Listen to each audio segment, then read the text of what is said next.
It's not just the geography or the complex culture that distinguishes South Asia from that of global North. With a total population of 1.8 billion and growing, the social and economic issues in the region need constant probe and review. Solving many of the developmental challenges in South Asia, these countries are in a catch-22 situation, balancing culture and tradition with developmental goals while also ensuring that the solutions are scalable and, more importantly, inclusive, sustainable, and climate-friendly. Several actors can contribute to solving these challenges. Activists, researchers, scientists, and various civil society organizations contribute to finding solutions that are specific to the region's needs and aspirations. Policy research organizations or a think tank is one such actor that targets policy to bring about developmental changes. Poverty, cross-cutting, governance, gender, these are all issues which are just not allowing this society to actually progress. There's no uplift which you can see, and the disparity is just increasing day by day. All the more a sense for the research think tanks to be there. So it is extremely important. These are the policy research organizations which are telling the government the doables. What is going so wrong within the South Asian countries that we are not benefiting out of the research? Why the policy formulation is taking place without any evidence-based research? Why the policy formulation is taking place keeping into mind the immediate political gains? Various think tanks across South Asia are aiming research at policy changes, from studying the impact of climate change to assessing a nation's energy requirement and providing doable policy recommendations. Think tanks are emerging as knowledge hubs to understand and solve pressing developmental challenges. Public policies, as you know, are central to making the world a fairer, a better, a more equitable place. And public policies work best when they are informed by evidence, good quality evidence. Think tanks, as one actor who provide good quality evidence, are therefore central to making sure that public policies are well informed and they are very effective in changing the lives of millions of people. Based on this belief, we launched the program of Think Tank Initiative in 2009 in South Asia. The idea was to build a critical mass of think tanks who will then collectively not only produce good quality evidence for policy change, but also make efforts to ensure that good quality research is taken up in policy. It influences public policy. It changes the lives of people. Think tanks have emerged as knowledge hubs responding to the needs of society at large, even in South Asia, although the ecosystem is still in its nascent stages here. The Think Tank Initiative was the brainchild of the Hewlett Foundation, who saw an opportunity to really contribute to meeting the demand of governments around the world in 2008, who were increasingly seeing the value of bringing research-based evidence into policymaking and decision-making at the national level. And the Hewlett Foundation approached IDRC with the idea, given IDRC's history and relationships with many researchers around the Global South. And it was really on that basis that the idea germinated. Think tanks began as semi-government funded or government funded organizations, but are increasingly dependent on project funding. The lack of regular funding has been identified as the most critical factor impinging the autonomy of think tanks, making them vulnerable to a donor-led research agenda. The initiative provided core funding with a comprehensive capacity development program in 3 key areas: research methods and skills, policy engagement and communications, and organizational effectiveness. The think tanks in the cohort ranged across new promising think tanks with just a few researchers to legacy organizations looking for capacity building in specific areas. We were just about a single-digit number of researchers in C-STEP when the TTI call came. And I remember we gave ourselves no chance. The process of submitting the application was incredibly useful because it forced us to think of a strategic plan for the organization. What do we want to be? What's our research aspirations? Now, to achieve those research aspirations, we have to build an organization. So we need a credible institutional mechanism in terms of our human resource processes, our finance processes, how we manage the grants, our transparent processes for auditing. So we went through that discussions. How do we make sure our research is made available to the policymakers in a manner they can understand? So who will do that? So communication processes. So we went through this whole set of discussions which enabled us to frame a strategic plan for C-STEP. Now, if TTI had not been there at that point of time, we still might have done a strategic plan, but maybe in future. The IDRC application forced us to think of those crucial questions which are important for us. In that sense, I say with confidence, even if we had not got the TTI grant, that process of applying was incredibly useful to us to think through those crucial questions. NCR today is a different institution than I think it was 6 or 7 years back. The biggest change I suspect that's happened is in terms of our vision of who we are and what we are, and most importantly how we fund ourselves. From being completely project driven to we have now received significant sources of funding where we are able to build longer programs of work which allow us to hire people and recruit talent for much longer periods of time. They have stability in what they do. We have much greater freedom in setting our own agenda. We are able to then decide how we want to best disseminate this information because we are in control of it.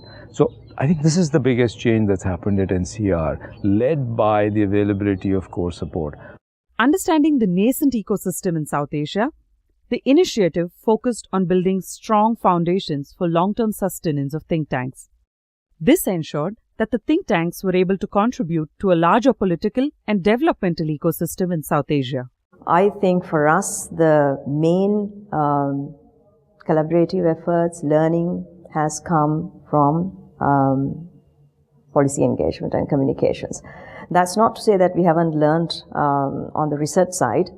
There, what we have learned is that there are new areas of research, new methodologies that other organizations are using, and importantly, the training component came in, methodological training under the organizational performance pillar, as well as soft skills communication training, and then the whole sort of institutional level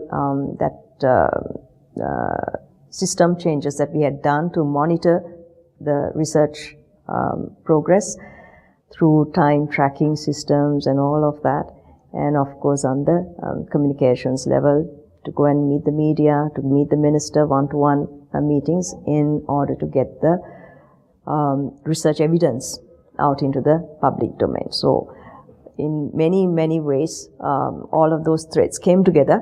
I would say in terms of publication, the number has gone, tremendously gone high. The number of dialogues and other types of communications have also increased. Now we have adopted better and technologically advanced communication tools to, disseminate the outputs. And also the research division has expanded. We could recruit and retain, as I said. That's also true for the administration division. So the size has actually increased, and with the size, the amount of resources have also increased. When we got TTI, it was 30% of our total budget.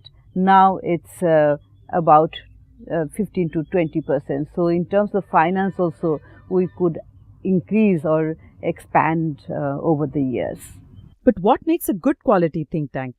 Is it the research they generate or the engagement they practice in order to influence policy changes? From a policymaker's perspective, a good think tank will be an organization that produces good quality research, but not only that, it does so in a way that's accessible to the users of the research, that's produced in a timely manner, and that speaks to the kinds of agendas that governments may be dealing with at any particular moment. So it has to be relevant to the users of the research. Let me first caveat this by saying that the art of policy making is complex. There is no linear relationship between work that we do and decisions that are taken in the policy landscape.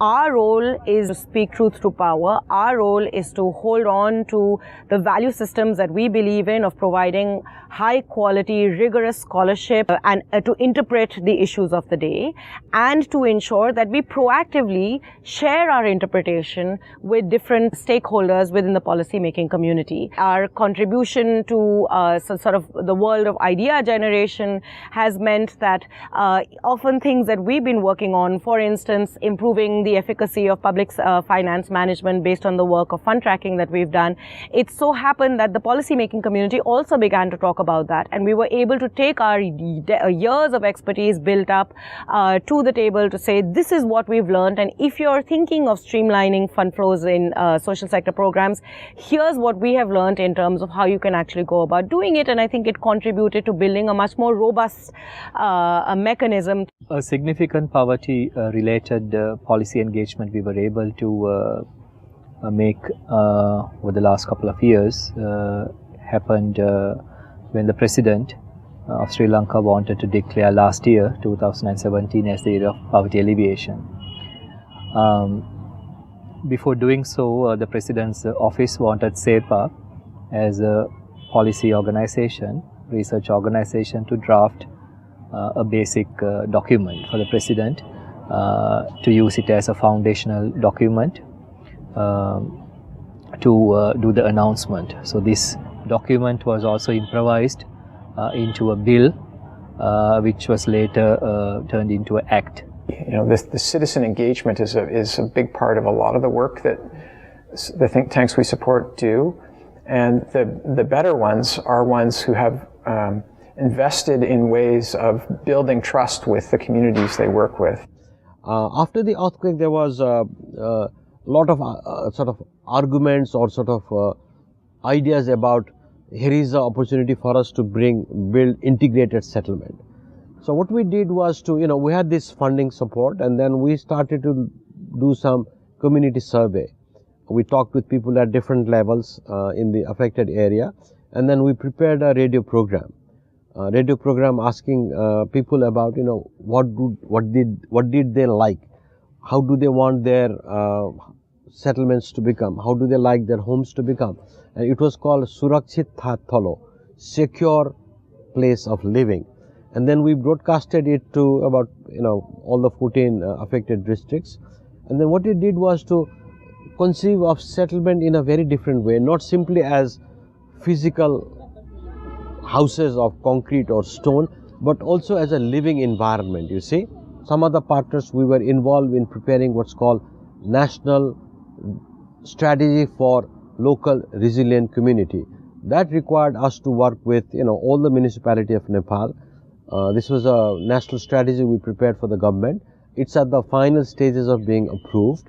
So therefore, having that core funding allows us to experiment, allows us to, sort of push your boundary, allows us to leverage project funding, link that project funding to your larger strategy, and then respond to, some of the, pressing challenges. There's growing concern and focus on gender-related issues.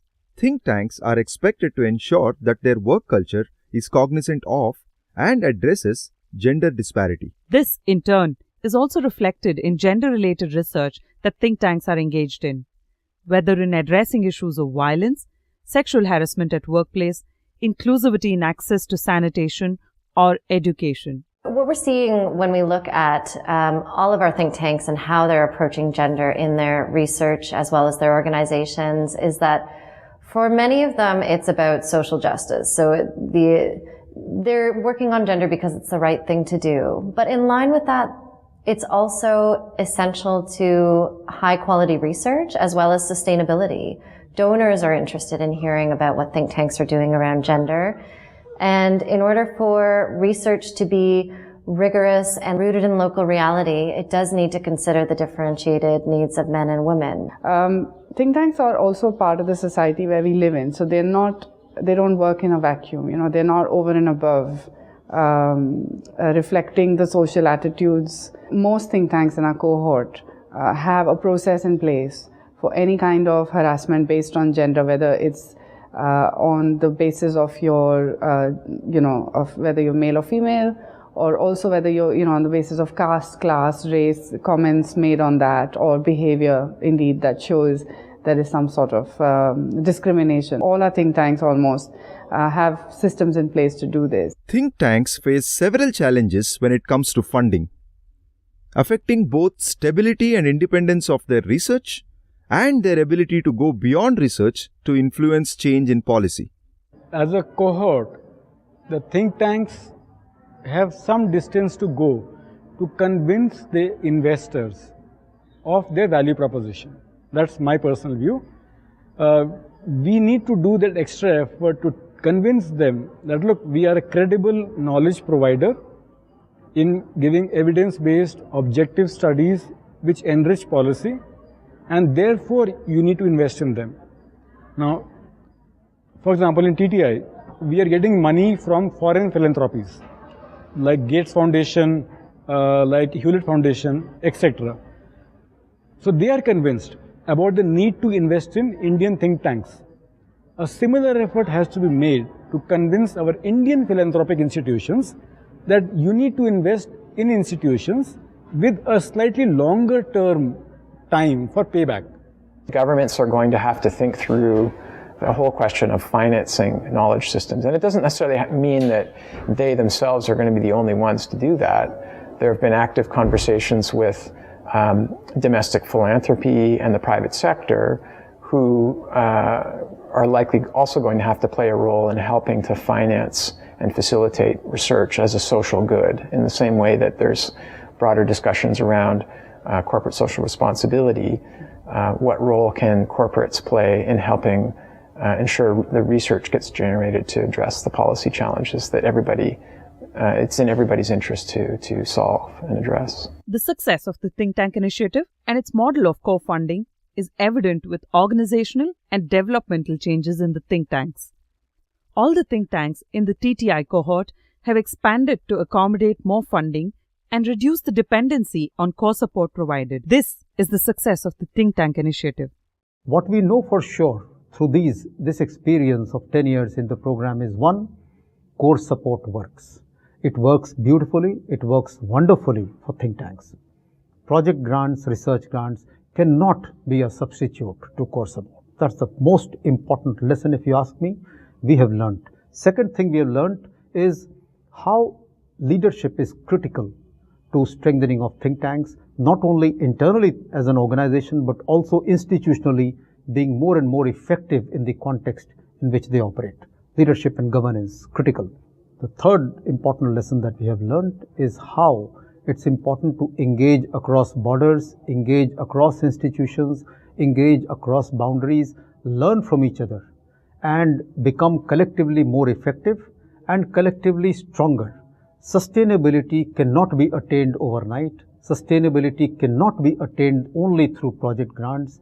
Sustainability, unfortunately, also cannot be attained until public monies get involved, until corporate philanthropists also get involved. So in a way, this is my appeal based on our experience and learning from the program to all of the stakeholders.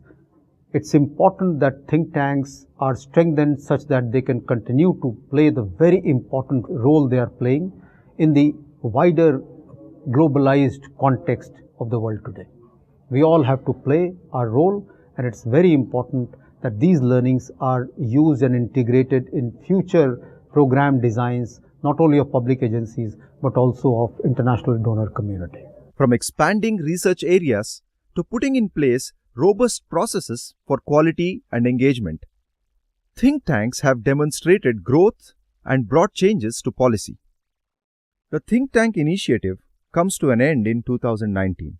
However, thanks to the capacity building initiative of the TTI, think tanks in South Asia will continue to influence policy even as they renegotiate the funding space for their research.